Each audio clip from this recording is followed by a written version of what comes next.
Though I am a member of the Church of Satan, I do not speak on their behalf or represent the views of any member, past or present. Satanism demands study, not worship. For more information on the Church of Satan, please visit the official website www.churchofsatan.com.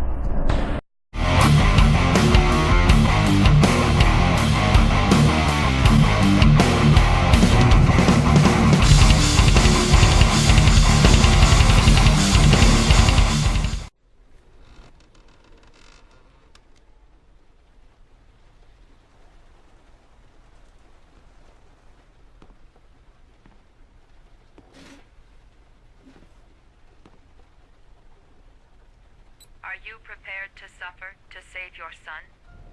You have 5 minutes to cut off the last section of one of your fingers in front of the camera. If you succeed, you will get your reward.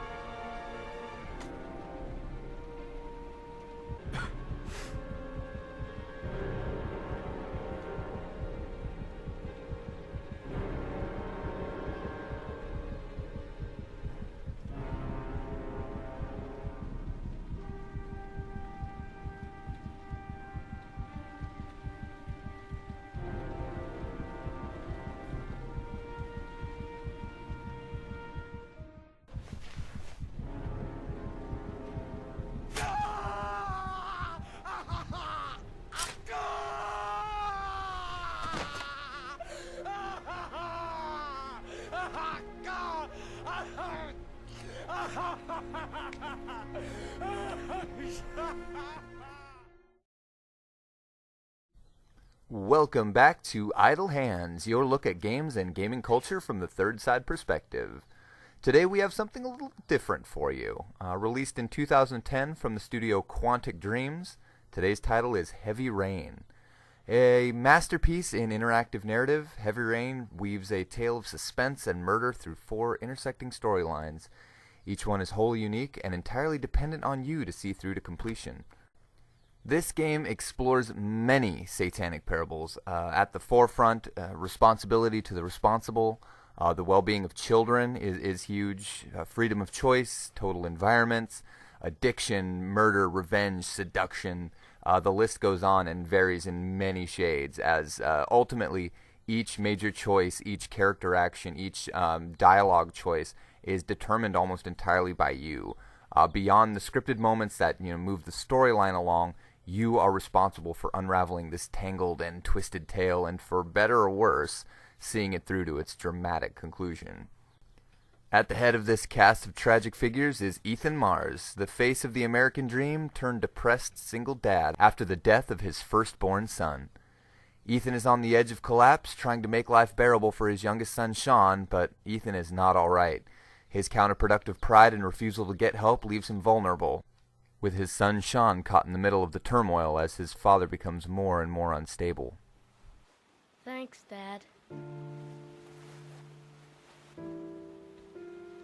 Good night, Sean. Night. Dad, Yeah? why do you look so sad? I think I just need some time to get back to the way things were. You know, Dad, what happened to Jason wasn't your fault. Good night, Sean.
As you can see, Ethan is clearly coming unglued, though instead of getting help, he tries to push on for sake of his son to save face. There again showing a clear example of counterproductive pride and how it can damage a family in more ways than one.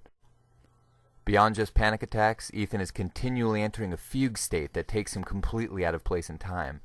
In this instance, it leads to disaster as Sean is taken in broad daylight, becoming the latest victim to the game's mysterious antagonist, a child-murdering psychopath known only as the Origami Killer.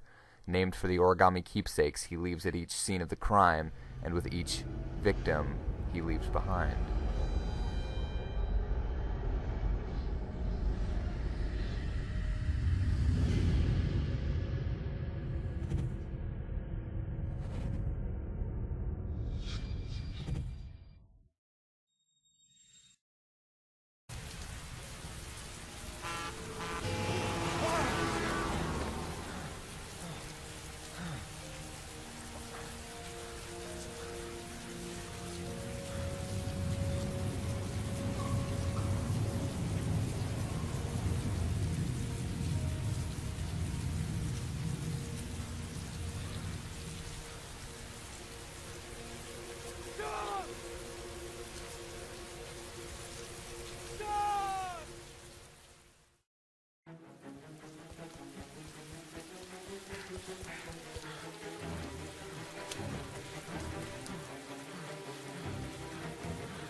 Luckily for Ethan, he is not alone in his search for his son. Tech-savvy FBI profiler Norman Jayden is on the case and has been tracking the Origami Killer for years now. Using virtual reality advancements and cutting-edge forensic technology, Agent Jayden is sharp, motivated, and well-equipped to handle the case. Agent Jayden will use the clues that you yourself find through dialogue interrogation and searching the environments.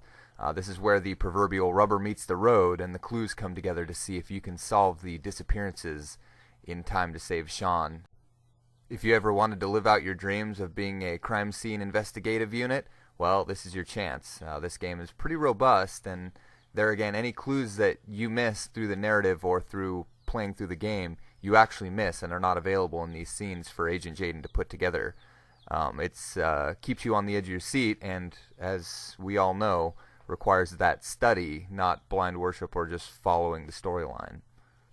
As the pieces come together, Agent Jayden gets closer to his quarry. That is, if he can keep the monkey off his back long enough to make the arrest. Let's take a closer look. Jackson Neville, aka Mad Jack, involved in several cases of buying and selling stolen vehicles. Considered to be very dangerous. This guy might have provided the killer with a car. It's a pretty slim lead, but it's all I have right now.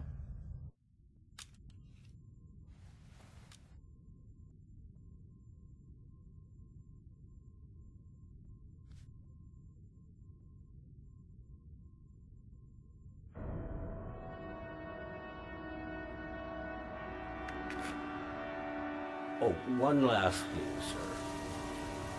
You should be careful not to overindulge in a woman. It can be dangerous. Very dangerous. Shit, it's coming. Trypticane. The tube is on the bedside table. All I need is to take some, and the pain will go away. I should resist. This is gonna kill me. I know I can resist. I just need to stay in control and do something until it goes away. As you can see, Agent Jayden has a bit of a drug problem, and that has him often confronting the reality of addiction and withdrawals. He knows it will kill him if he indulges, but he suffers greatly if he does not. Ultimately, much like every other decision in the game, it is up to you which path to take, and it is on you to deal with the consequences of your decisions. So what do? Do you save a man's life, or do you give him the mind-enhancing super drugs that he needs in order to crack the case and save another life? It's up to you. Luckily for Sean and Ethan, Agent Jaden isn't the only one hot on the heels of the origami killer. Enter Madison Page, a journalist who's tougher than she looks and not afraid to use her natural talents to get what she wants. Whether it's seducing information out of a crime boss or confronting a suspected murderer in his own evil lair, Madison is willing to put it all on the line to help a man she barely knows rescue his son and bring a serial killer to justice. That is, of course, if you decide to entangle her in this whole mess. Remember, ultimately the decision is up to you. How the story plays out and the actions of the characters is entirely up to you, whether you send them home for the evening or get them deeper and deeper into this whole tangled web of murder, deceit, and madness. Nosy little ferret. We're gonna have some fun together, my darling. I promise.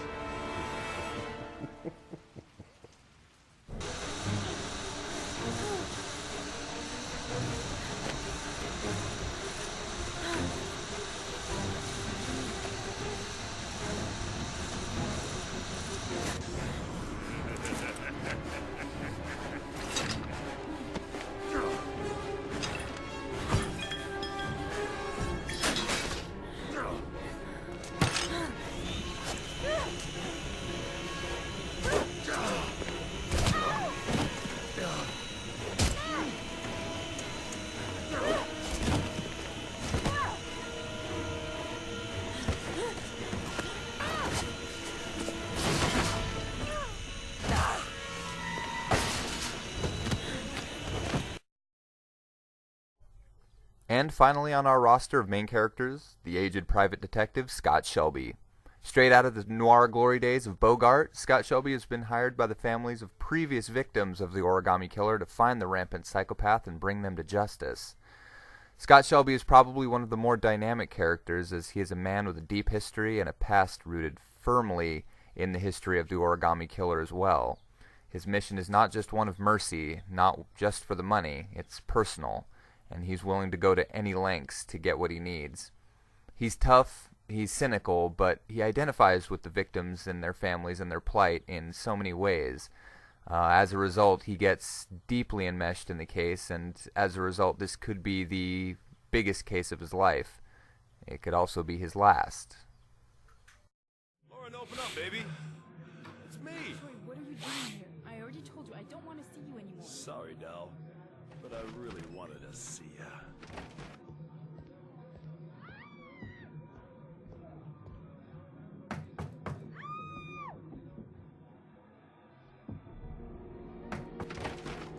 What do you want, asshole?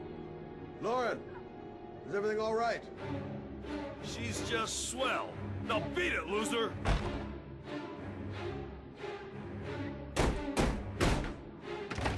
You again?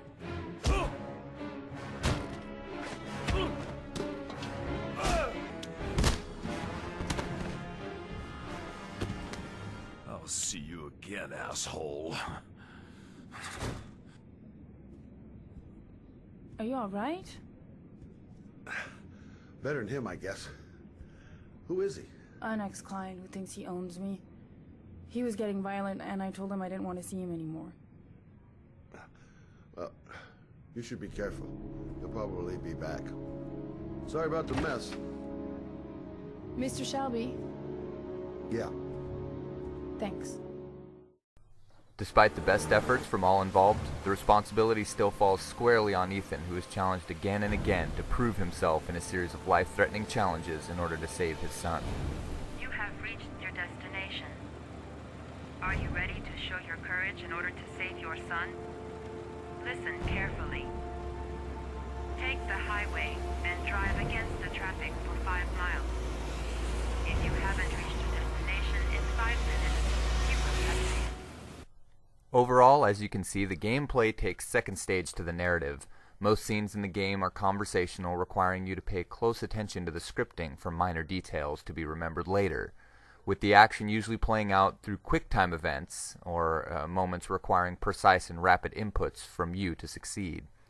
As Ethan is challenged again and again, any failure on your part translates to failure on his part. That is not to say it's a game over in any shape or form. In fact, there isn't one. It's not a pass or fail type of game. Any challenge or criteria not met and the game simply carries on, oftentimes to a much more grim conclusion. Or you can push for that happily ever after, or at any point decide that it's just not worth it anymore and call it. It all depends on you and just what you hold dear and would be willing to sacrifice.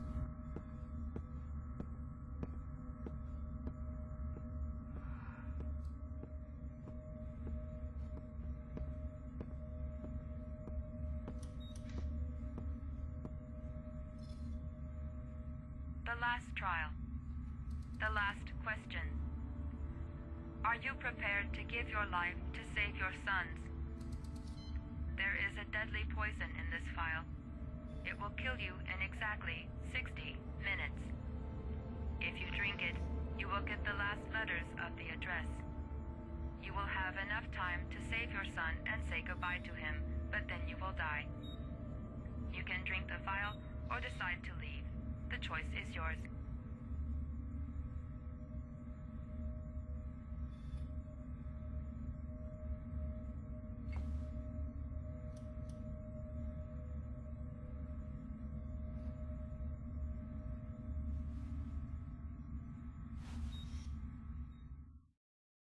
Thank you all once again for tuning in. I hope you like what you're seeing with this show, and I've gotten some great input for what to see in the future, and rest assured there are episodes for months to come planned out. I really appreciate every view, every share, and of course every subscribe. Every comment, every interaction are all super valuable to the content you're going to see in the future. I couldn't do this all without you, and until next time, please keep those hands idle, and hail Satan.